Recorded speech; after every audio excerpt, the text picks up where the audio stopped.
আউযুবিল্লাহি মিনাশ শাইতানির রাজিম বিসমিল্লাহির রহমানির রহিম। জান মাল ইজ্জত আল্লাহর কুদরতি চরণ অর্পণ করলাম। বিশ্বের যত নবী পয়গম্বর ওলিয়া উলিয়া গাউস কুতুব সকলের পাক দরবারে প্রেম ভক্তি।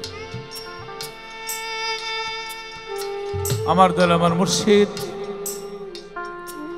আলহাজ সৈয়দ পীরে কামেল মঈনুদ্দিন আল মাঝ ভান্ডারী রহমতুল্লাহের পাক দরবারে প্রেম ভক্তি রেখে তরিকার ভাই বোন আশিকান জাকেরান দেশে দেশের বাহিরে যে যেখানে আছেন সকলের প্রতি সালাম শ্রদ্ধা। হিন্দু দাদা যারা আছেন তাদের প্রতি আদাব নমস্কার রেখে আমার তরিকার ভাই বোন আশিকান সকলের প্রতি শ্রদ্ধা রেখে আজকে শুরু করছি পালা গান। নতুন একটি পালা, হাসরের মাঠ, কারবালার মাঠ। হাসর কিয়ামত হয়, কিন্তু আজকে হবে হাসরের মাঠ আর কারবালার মাঠ। আমার বিপক্ষের শিল্পী যিনি আমার এই আত্মার ভাই, বাংলাদেশে দেশের বাহিরে যার সুনাম জনাব হাফিজুল সরকার সাহেব, আজকে তিনি গাবেন হাসরের মাঠ আর গোলাম লতিফ সরকার গাবে কারবালার মাঠ। কারবালার যে কাহিনী পাপি মুখে বলে শেষ করতে পারবো না। হাসান হোসেন দুই ভাই ঈদের নতুন জামা চায়, কিন্তু জামা দিবে কোত্থেকে? জামা তো নেই। আল্লাহ বলেন জিবরাইল তুমি চলে যাও। জিবরাইল চলে আসলেন দুইটি জামা নিয়ে, একটি লাল একটি কালো। মা ফাতেমার কাছে দিলেন, লাল জামা দিলেন হোসেনকে, কালো জামা দিলেন হাসান। সেই জামার মূল অর্থ ছিল একজন মরবে জোহরে, একজন করে। আমাদের কোনো বিপদ হইলে আমরা মোনাজাত করে পীর ও মুর্শিদের দরবারে আল্লাহর কাছে বলি আল্লাহ বিপদ থেকে মুক্ত করো। আবার অনেকটা বিপদ না, কারণ শহীদান এমন একটা বিষয়, হাসরের মাঠে যখন আল্লাহ শহীদানদেরকে বিনা হিসেবে জান্নাত দিবে এবং শ্রেষ্ঠতম জান্নাত, কি যে মর্যাদা! তখন সবাই বলবে আল্লাহ আরেকবার দুনিয়াতে পাঠান, আমরা শহীদ হয়ে আসতে চাই। শহীদানের এত মর্যাদা। তাই হোসেনও শহীদ হয়েছে, হাসানও শহীদ হয়েছে। শহীদান পাঁচ প্রকার। নদীতে ডুবে মরলে শহীদান, দেশের জন্য যুদ্ধ করে মরলে শহীদান, নিজের অজান্তে কেউ পিছন থেকে আঘাত করে মারলে শহীদান, যেটা হাসানকে বিষ খাওয়ায় মারছে এটা শহীদান। তাই হোসেন কারবালার মতো শহীদ। কিন্তু হোসেন শহীদ হওয়ার আগে এমন এক নির্মম কাহিনী পৃথিবীর মধ্যে আর হতে পারে না। আপনারা কারবালা কিতাবগুলি পড়লে আপনারা বুঝতে পারবেন। কারবালা নিয়ে মুভিও করেছে, ছবিও করেছে, দেখলে বুঝতে পারবেন।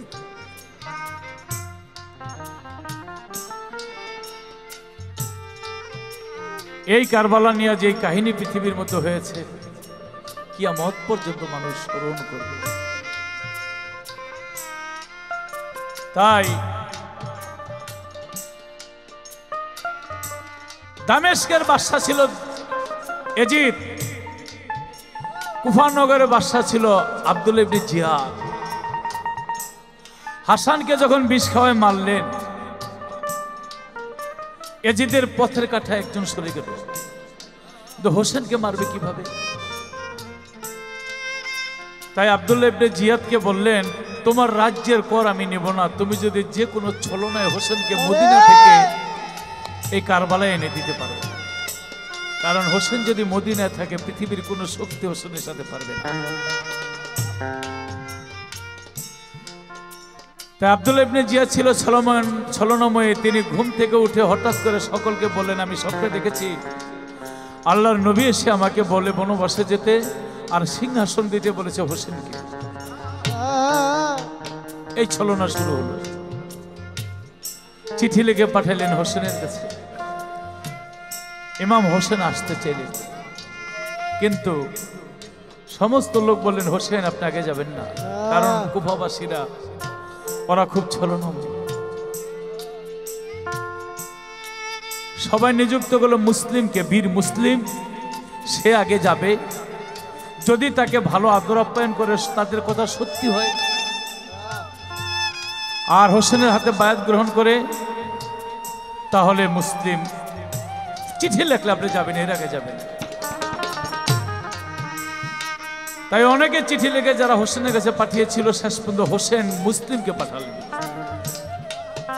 মুসলিমের কাছে একটা চিঠি দিয়েছে। মুসলিম সে নিজেও একজন ইমাম, সে বায়াত করার যোগ্যতা রাখে। তোমরা সবাই মুসলিমের হাতে বায়াত হইলে আমি বুঝে নিব তোমরা সত্যি সত্যি আমার হাতে বায়াত হবা। তাই মুসলিম চলে আসলেন তার দুই ছেলে ইব্রাহিম আর মোহাম্মদকে নিয়ে। কিন্তু মুসলিমের স্ত্রী পৃথিবীতে নাই। মুসলিম আসার পরে আদর আপ্যায়ন প্রেম ভালোবাসায় এমন ভাবে দিতে লাগলো, সবাই দেখলো হোসেন আসে নাই, মুসলিম এসেছে। এখন যদি মুসলিমকে শহীদ করে ফেলে হোসেন তো আসবে না, তাহলে কি করতে হবে? হোসেনকে আনতে হইলে আগে মুসলিমের সাথে সুসম্পর্ক গড়ে তুলতে হবে। 30,000 লোক মুসলিমের হাতে বায়াত হলো, কিন্তু আসলে ছিল তাদের ছলনা। কিন্তু মুসলিম তো সরল সহজ, তিনি ওদের প্রেম ভালোবাসা দেখে হোসেনকে চিঠি লিখেছিল, হোসেন সত্যি সত্যি তারা আমার হাতে বায়াত গ্রহণ করতেছে, তারা গদি চায় না, তারা আমাদের কাছে সম্পূর্ণ কিছু অর্পণ করবে, রাষ্ট্রের ক্ষমতা এবং সমাজ ব্যবস্থা এবং বায়াত। আমাকে যেহেতু এত ভালোবাসা দিয়েছে, তারা আপনাকেও ভালোবাসা দিবে, আপনি চলে আসেন। তাই মুসলিমের চিঠি পাইয়া এদিক দিয়ে হোসেন পরিবার বর্গ নিয়ে যখন আসে, কিন্তু আব্দুল্লাহ ইবনে জিয়াদ তারা আবার ছলনা করলো যে মুসলিম আর হোসেন যদি এক হয়ে যায় তাদের সাথে যুদ্ধ করে পারা যাবে না, আগে মুসলিমকে হত্যা করো। তাই মুসলিমকে তারা হত্যা করে ফেললেন। এখানে অনেক কাহিনী। কিন্তু মুসলিমের দুই ছেলে ইব্রাহিম আর মোহাম্মদ চাঁদের মতো দুটি বাচ্চা, তার বাবার রক্ত দেখে তাদের বুক ভেসে গেছে, নয়ন জলে, মুখে কোনো ভাষা নাই, তারা কোথায় যাবে? কারাগারে বন্দী করে রেখেছে, কিন্তু দ্বার রক্ষী কারারক্ষী তিনি ছিল নবীর প্রেমিক। তিনি বলে মুসলিমকে যেহেতু হত্যা করে ফেলেছে, বাচ্চাদেরকে হত্যা করে ফেলেছে, তাদেরকে ছেড়ে দিল, যাও তোমরা দুই নয়নে যেদিকে দেখো সেদিকে চলে যাও, কারণ তোমাদেরকে ওরা রাখবে না, ওরা খুব নিষ্ঠুর। দুটি ভাই ক্ষুধার্ত, রাত্রিবেলা তারা হাঁটতে হাঁটতে আর কোথায় যাবে, যাই একটা খুরমা গাছের নিচে লুকিয়ে আছে, ঘুমিয়ে গেছে। আর সকালবেলা দেখে নাই, মুসলিমের দুই পুত্র নেই, তারা গেল কোথায়? তখন তারা ঘোষণা করে দিল মুসলিমের দুই পুত্রকে ধরে আনতে পারলে তাদের 1000 স্বর্ণ মুদ্রা দেওয়া হবে। এই কথা শুনে ঘোড়া ছুটে অনেক লোক খুঁজতে লাগলো, আর এই খুঁজতে খুঁজতে হারেস পাকেও তাদের খুঁজতে ছিল। আর হারেসের তার স্ত্রী নাম তার দয়াবতী, তিনি পানি আনতে পুকুর ঘাটে আইসা থেকে দুটি বাচ্চা শুয়েছে চাঁদের মতো। দুইজনকে ডেকে বলে তোমরা কারা? বলে আমরা মুসলিমের দুই পুত্র, আমরা মদিনা থেকে এসেছি। বলে হায় হায়, আমার স্বামী তো তোমাদের খুঁজতেছে, তোমাদের যদি পায় আমার স্বামী তো মেরে ফেলবে। আয়, আঁচল দিয়া ঢেকে ঘরের মধ্যে নিয়ে রাখলেন, আর দরজা বাহিরে দিয়া লাগানো, আর এদিক দিয়া হারে সারাদিন ঘুইরা ঘরের মধ্যে এসেছে। তার বিবিকে বলে মুসলিমের দুই পুত্রকে পেলাম না, আবার খুঁজতে যাব, খাবার দাও। আর দুই ভাই তারা ঘরের মধ্যে রইল রে শুইয়া, রাত্রে স্বপন দেয় লেখিয়া,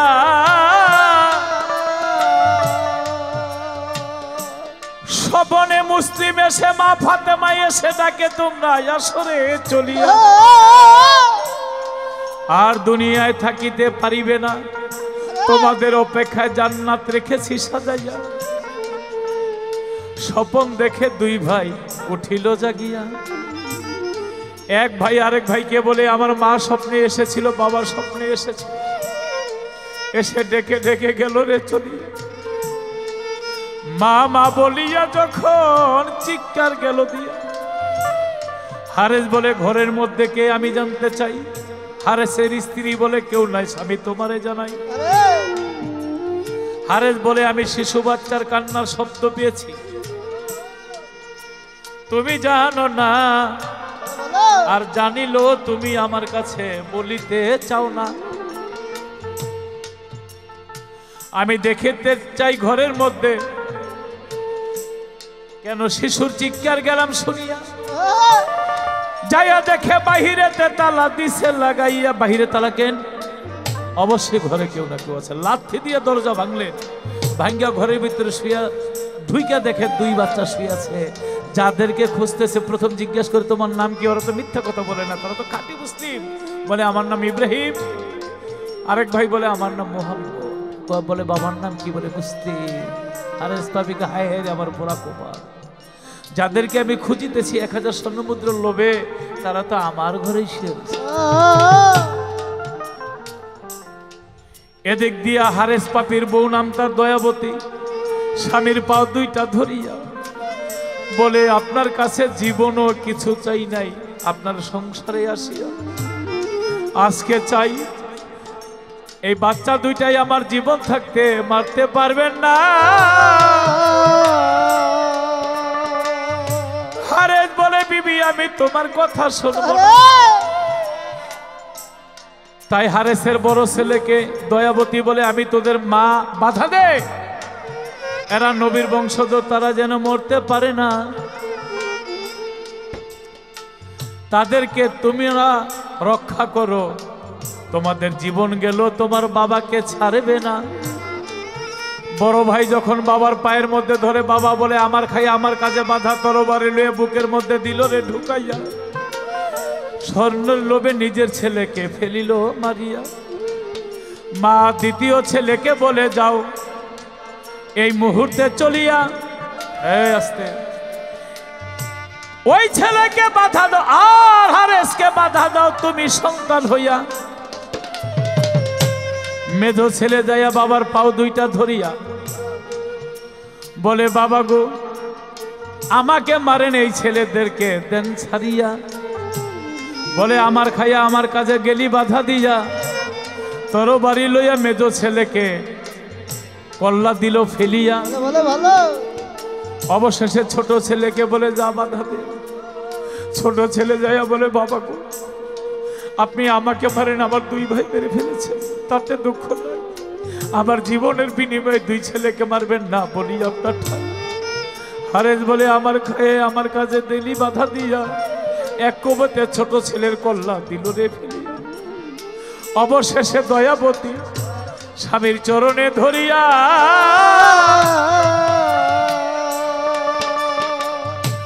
বলে আমার জীবন থাকতে বাচ্চাকে মারতে পারবেন না, আপনার পায়ে ধরে যাই বলি। বলে আমার খাইয়াই আমার কাজে গেলি বাধা দিয়া, আমি তোরেও রাখবো না। তরবারি দিয়া দিল কল্লা ফেলিয়া। সন্তানের স্ত্রী মারিয়া গেল আরো পাগল হইয়া। দুই ভাইকে জিজ্ঞাসা করে কে আগে মরবি, আমায় দে বলিয়া, কারণ তোদের যদি জিন্দা ধরে নেই তাহলে লোকজন যদি দেখতে পায় আমার থেকে ছিনিয়া নিয়ে যাবে। এই না ধরায় আমার ছেলে গেছে, স্ত্রী গেছে, এই সন্তানের লাগিয়া তোরা যদি চলে যা স্বর্ণ মুদ্রা যাবে হাতছাড়া হইয়া। তোরা আমার সাথে আয়। ফোরাত নদীর কূলে গেল লইয়া। বলে এইখানে তোমরা দুইজনে শিকার যাও করিয়া। ছোট ভাই আগে মরবা না বড় ভাই আগে মরবা, আমারে যাও কইয়া। ছোট ভাই কয় হারেস পাকবি তোমারে দেই কইয়া। ছোট ভাইয়ে থাকতে ভবে বড় ভাই মরতে পারে না। বড় ভাই কয় বড় ভাই থাকতে ছোট ভাই মরতে পারে না। বলে ঠিক আছে তোমরা ছলনা করে যাইতে চাও পালাইয়া, একসাথে ঘুমাও, দুইজনের কল্লা লইব কাটিয়া। এই কথা যখন হারেস পাপি মুখেতে বলিল,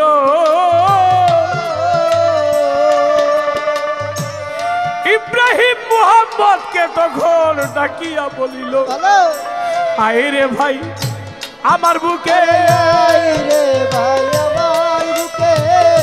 নয়ন ভরে দেখি তোকে, আয় রে ভাই আমার বুকে, নয়ন ভরে দেখি তোকে রে, আয় রে ভাই আমার বুকে।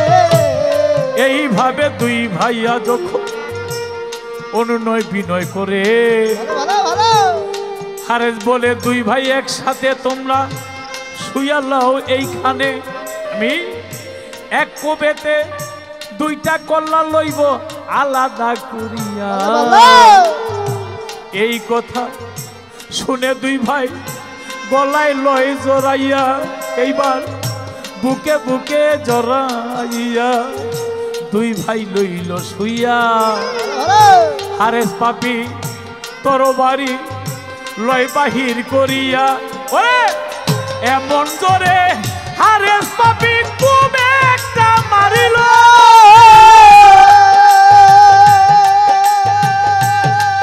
ওরে আরো সইতে আল্লাহ আমার কান্দিয়া উঠিল রে। আহারে ফোরাদের পানি রে পানি, রক্তে হইল লাল, পানি রক্তে হইল লাল।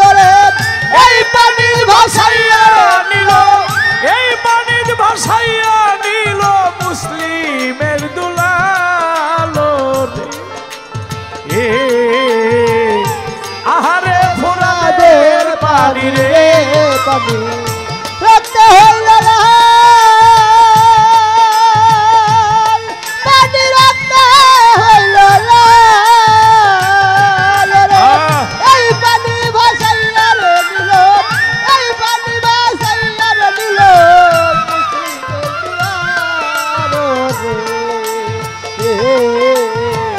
আহারে ঘুরাবে পানি রে।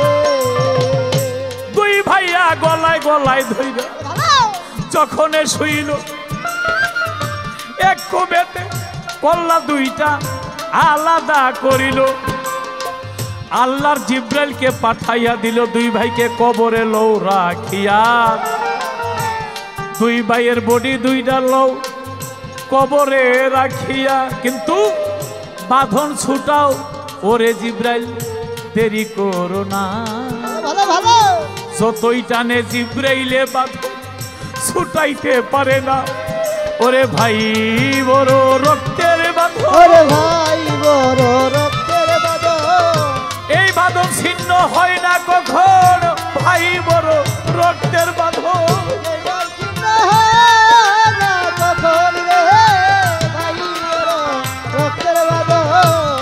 আল্লাহ বলে জিব্রাইল ওদেরকে যতই টানাটানি করো ওদের ভাইয়ের বন্ধন ছুটাইতে পারবে না। এইভাবেই তুমি রেখে দাও কবরের মধ্যে। কিতাবের মধ্যে আছে কিয়ামত পর্যন্ত এইভাবেই থাকবে কবরে।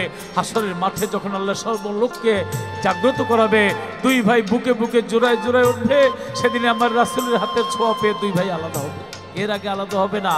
আর হারেস পাপি কল্লা নিয়ে জিদের দরবারে চলে গেল, জয় বলে জিদ আমি আপনার কথা রক্ষা করেছি, এই দেখেন দুটি কল্লা আমি নিয়ে এসেছি, আমাকে 1000 স্বর্ণ মুদ্রা পুরস্কার দেন। এজিদ বলেছিল হারেস রে, আমি তো তোরে বলেছিলাম ওদেরকে জিন্দা ধরে আনতে, মারতে তো বলিনি। আচ্ছা হারেস, চাঁদের মতো দুইটা বাচ্চা, ওদেরকে যে তুই মারলি তোর মায়া লাগে নাই? আমি যে এজিদ এত পাষাণ, আমারও তো মায়া লেগে গেছে রে। কথা ছিল তোরে জিন্দা ধরে আনতে, মারতে বলি। আজকে 1000 স্বর্ণ মুদ্রার লোভে তুই ওদেরকে মেরে ফেললি, কেউ যদি তোকে এর বেশি স্বর্ণ দে তুই আমাকেও মারতে পারবি, তাই তোর কোনো ক্ষমা নাই। তোকে আমি এমন সাজা দিব কি আমার পর্যন্ত মানুষ যাতে বুঝতে পারে পাপীর সাজা কি হতে পারে। তাই তাকে বুক পর্যন্ত গাইরা পাগলা কুকুর দিয়া খাওয়াইছে, আর বাচ্চারা ইট মাইরার মাথার মগজগুলি ছিন্ন ভিন্ন করে ফেলেছে, আর বলেছে তোকে আমি উপযুক্ত পুরস্কার। আহারে ফুরানের পানি রে পানি, রক্তে হইল লাল,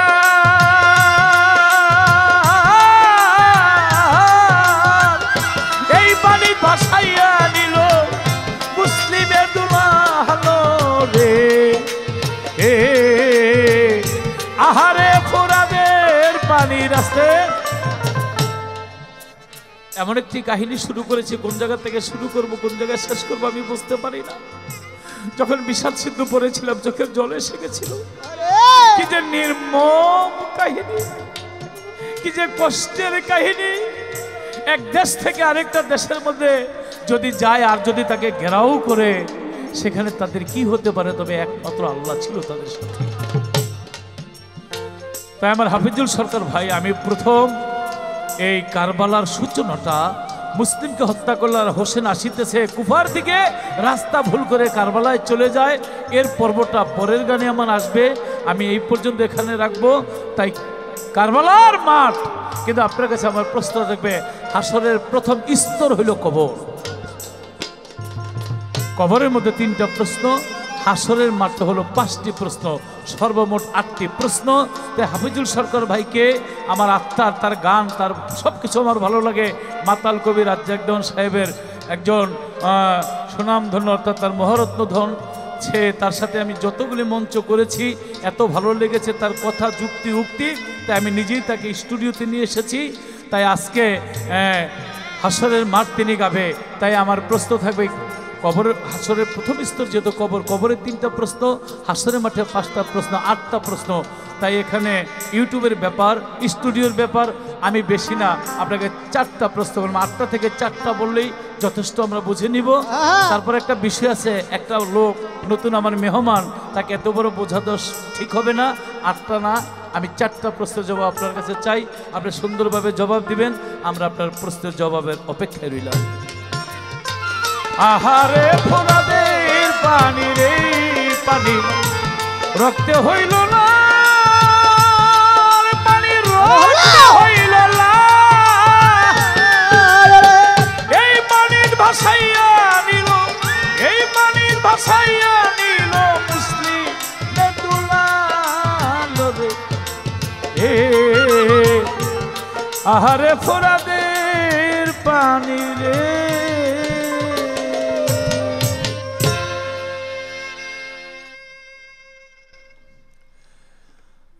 আমাকে পুরস্কার দিয়েছে আমার ভাই হযরত আলী সাহেব।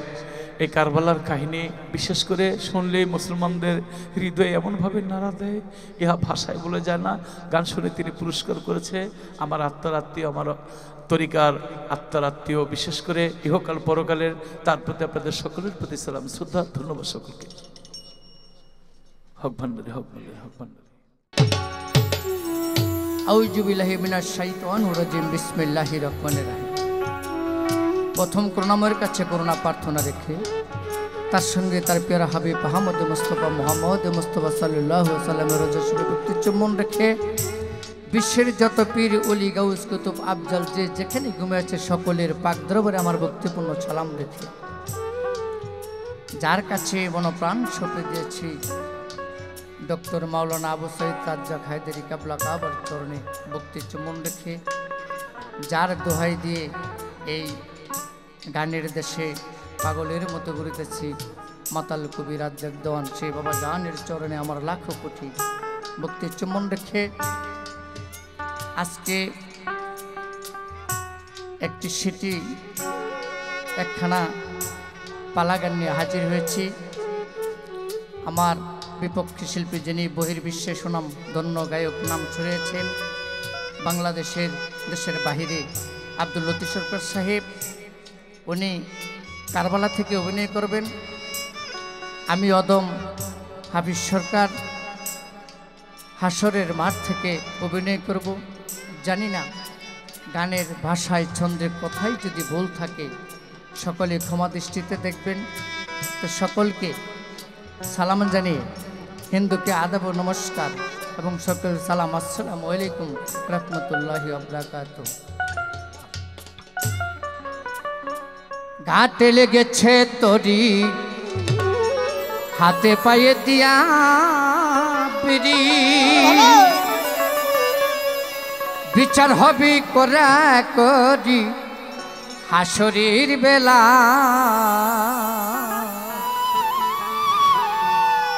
মুখে বলো লা ইলাহা ইল্লাল্লাহ মাওলা, মুখে বলো লা ইলাহা ইল্লাল্লাহ। ঘাটে লেগেছে তরি হাতে পায়ে দিয়া বেরি, ঘাটে লেগেছে তরি হাতে পায়ে দিয়া বেরি, বিচার হবে করা করি হাসরির বেলা মুখে বলো লাই ইলাহা ইল্লাল্লাহ ইল্লাল্লাহ মুখে বলো লাই ইলাহা ইল্লাল্লাহ মুখে বলো লা ইলাহা ইল্লাল্লাহ মুখে বলো লা ইলাহা ইল্লাল্লাহ মুখে বলো লা ইলাহা ইল্লাল্লাহ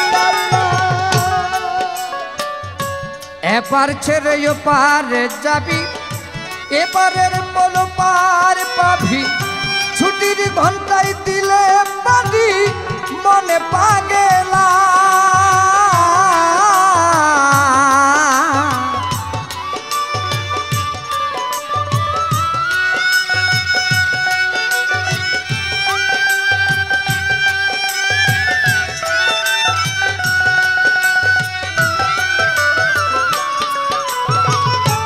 এপার ছেড়ে ওপার যাবি ছুটির ঘন্টায় দিলে বাড়ি ছুটির ঘন্টায় দিলে বাড়ি মনে পাগেলা ওরে বড় ভারী বড় ঘর ভেঙে যাবে খেলা গো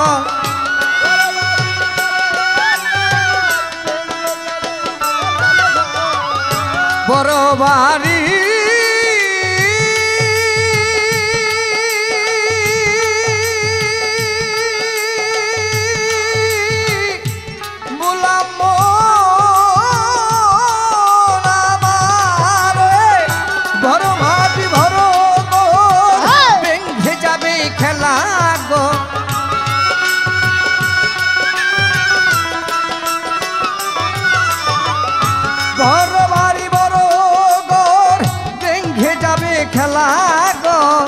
আকাশ বড় ভয়ঙ্কর হইয়াছে ঘুলার মন আকাশ বড় ভয়ঙ্কর হয়েছে ঘুলা মুখে বলো লাই ইলাহা ইল্লাল্লাহ ইল্লাল্লাহ মুখে বলো লাই ইলাহা ইল্লাল্লাহ মুখে বলো লা ইলাহা ইল্লাল্লাহ মুখে বলো লা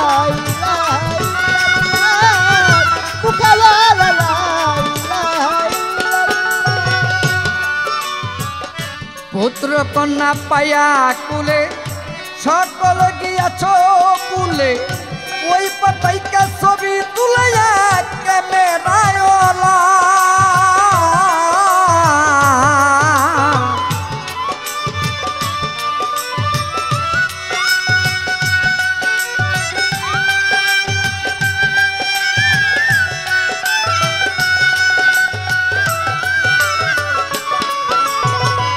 পুত্র কন্যা পায়া কুলে সকলে গিয়াছ কুলে ওই পাতাইকা ছবি তুলিয়া ক্যামেরাওয়ালা ওরে তোরি ছবি তোরি হাতে যা করেছ পথে পথে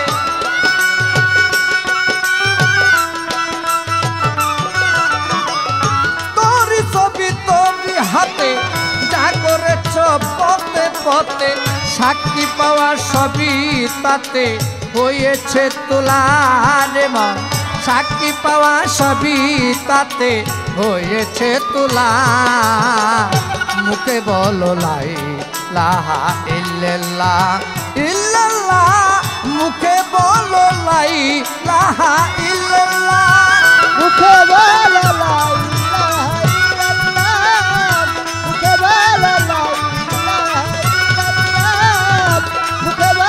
লা বন্ধু বান্ধব আর যত বিচার হবে অন্যতম অচল হবে সুন্দর মতো রাজু কোপালা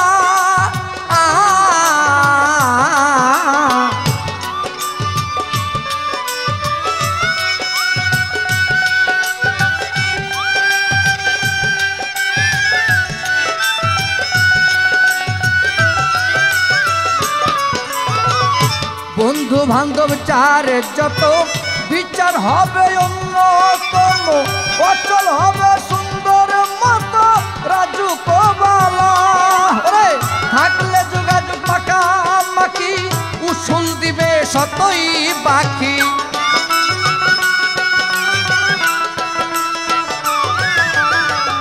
থাকলে যোগাযোগ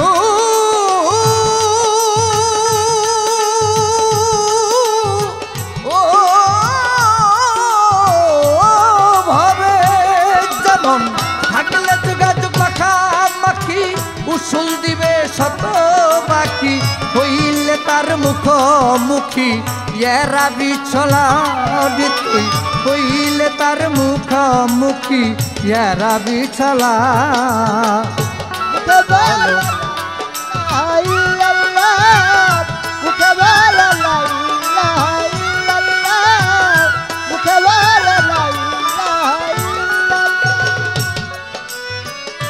কেন এই তামাশা করো লাঠি ছেড়ে বাটি ধরো রাসূল নামের জিকির করো আল্লাহ আল্লাহ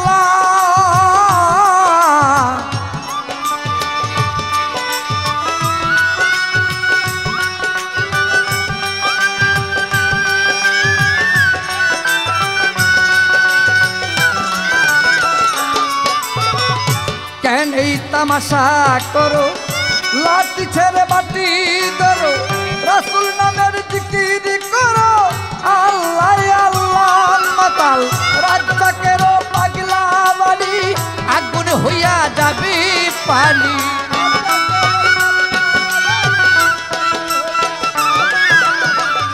মাতা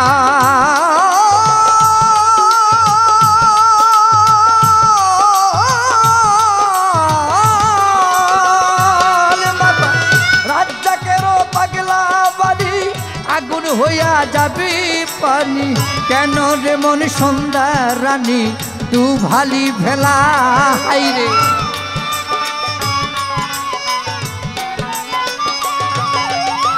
কেন রে মন সন্ধ্যা রানী তু ভালি বেলা মুখে বলো লাই লাহা ইল্লাল্লাহ মুখে বলো লাই লাহা ইল্লাল্লাহ মুখে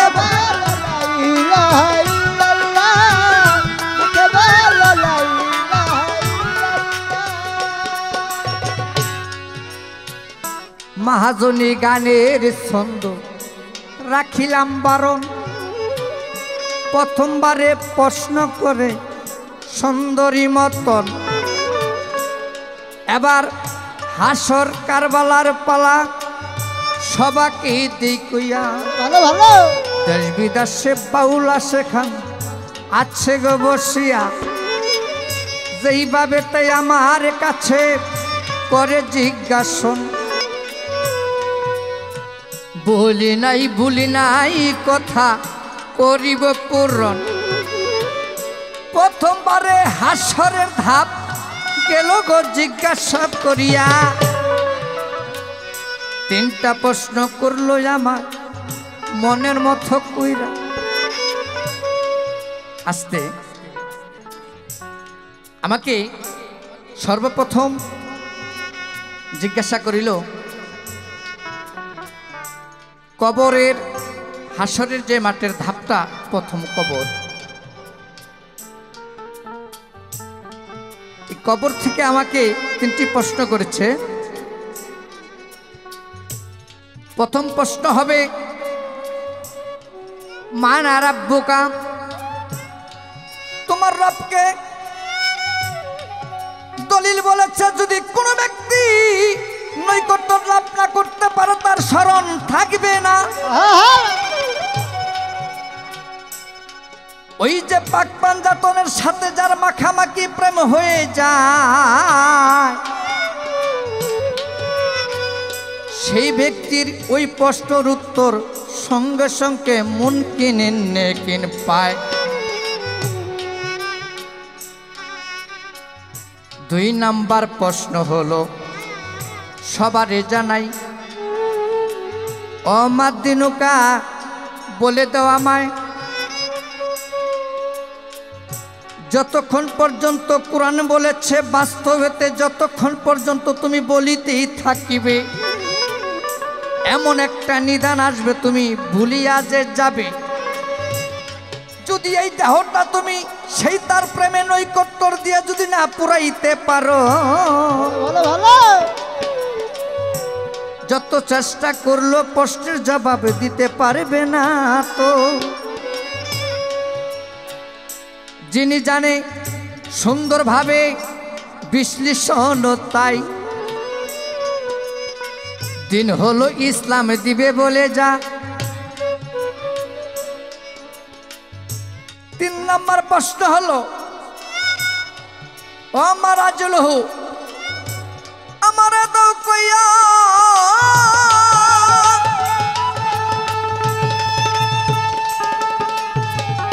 যেইজন জ্ঞানী হুয়ার রাসূল দিবে গো দেখাইয়া।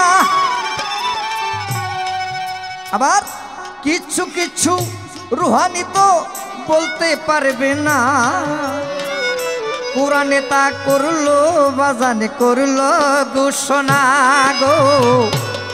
ঘোষণা গো ঘোষণা।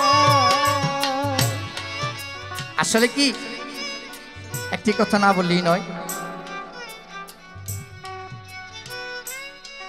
বাংলাদেশের মধ্যে দেশের বাহিরে এই লতিফ সরকারের অনেক সুনাম আছে, অনেক গান করেছি। তাই আমার আসলে একজন আত্মার মানুষ, ভালোবাসার মানুষ, ওনার কাছে এসেছি, আমাকে স্মরণ করেছে যে হাফিজ সরকার তোমাকে নিয়ে আমি একটি রেকর্ডিং করব। হয়তো জানি না ওনার হৃদয়ের কোন জায়গার মধ্যে আমার স্থানটা হওয়ার পরে এই কথাটা উনি বললেন। তো যাই হোক, বাংলাদেশের মধ্যে জানি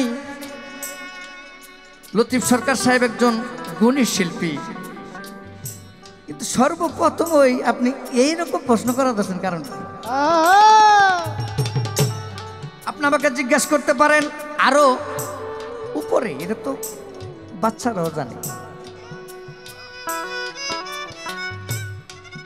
আর সরকার সাহেব আপনাকে একটা কথা বলে দিই, যে গায়ক কোরআন সম্পর্কে জানে না তারা তো আমি গায়কই মনে করি না, তারা কিন্তু আমি গায়ক মনে করি না।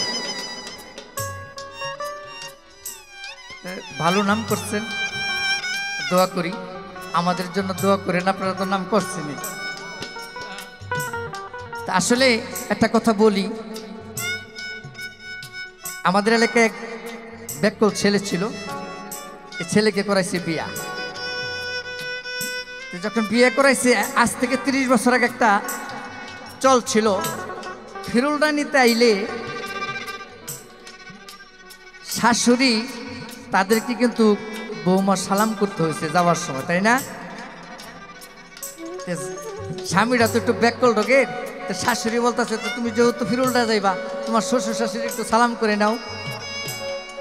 তো এই শ্বশুর শাশুড়ির সাথে গিয়ে স্বামীটাও দাঁড়াইছে, কারণ একটু ব্যাকল। তো শ্বশুরকে সালাম করছে, শ্বশুর দোয়া করছে, শাশুড়িকে সালাম করছে, শাশুড়ি বলছে থাক থাক মা সালাম লাগতো না, দোয়া করি সুখে শান্তি যেন থাকতে পারো। এখন ওই যে ব্যাকল স্বামীটা দাঁড়ানো, এখন শাশুড়ি বলতেছে তো তোমার স্বামীকে সালাম করো, কারণ আগে এক সময় অভ্যাস ছিল, নিয়মাদিটা ছিল। তো যখন স্বামীকে সালাম করতে গেছে, স্বামী বলে থাক থাক মা সালাম লাগতো না, দোয়া করি সুখে শান্তি যেন থাকতে পারো। এখন হইল ছেলের মায় লাঠি লিয়ে দিছে দৌড়ানি, গোলামের ভূত, আমার ছেলের বউ বিদে আমি এই দোয়া করছি, তুমি এই দোয়া করলা কারণ কি? কয় মা আমি মনে করছি সালামের জব বুঝে এইভাবে। তো সরকার গানের প্রশ্ন রেখে এইভাবে একটু বুঝ জামিলা করে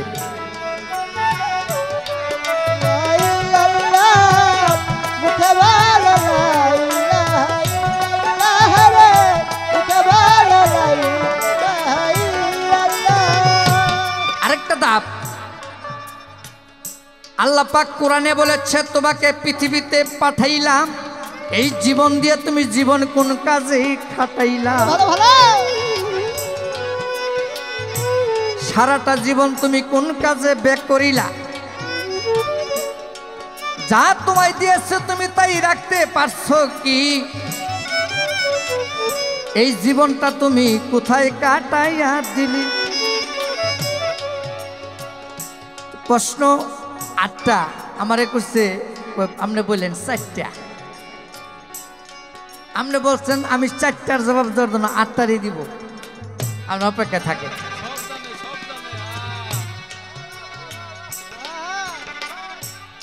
জীবন তুমি কি পথে ব্যয় করেছ? এটা কোনো কাজে না অকাজে? আমি যেই ডিউটি দিয়ে পাঠাইছি ওই ডিউটির মধ্যে তুমি যেই সার্টিফিকেটটা তোমার মধ্যে দিছি এটার মধ্যে লাল কালি না কিছু নিয়ে আস? বলে কি কোরআনে বলেছে ইন্নাহু ফি ইন্নাল্লাহু তাওয়াক্কালতু ফিল জিন্নাতি। তুমি কিভাবে এই জীবনটাকে কোন কাজে তুমি লাগাইলা? তুমি কি আমার কোন অলির দর্শন তোমার মধ্যে লেগেছিল?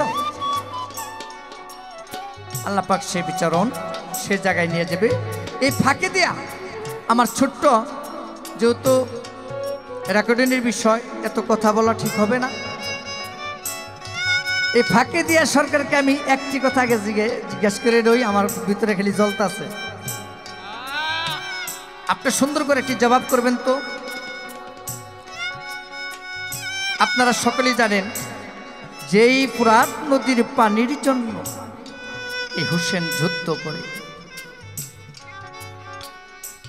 তার ছেলেকেও সেই পানি পান করতে দেয়নি।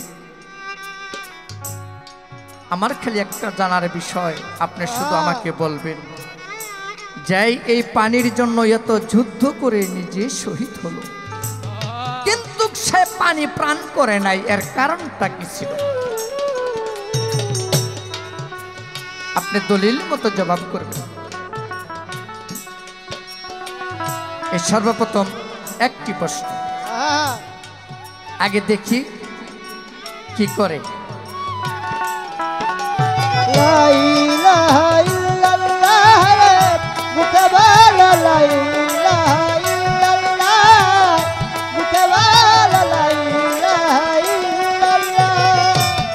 ওরে গাতে লেগেছে তরি,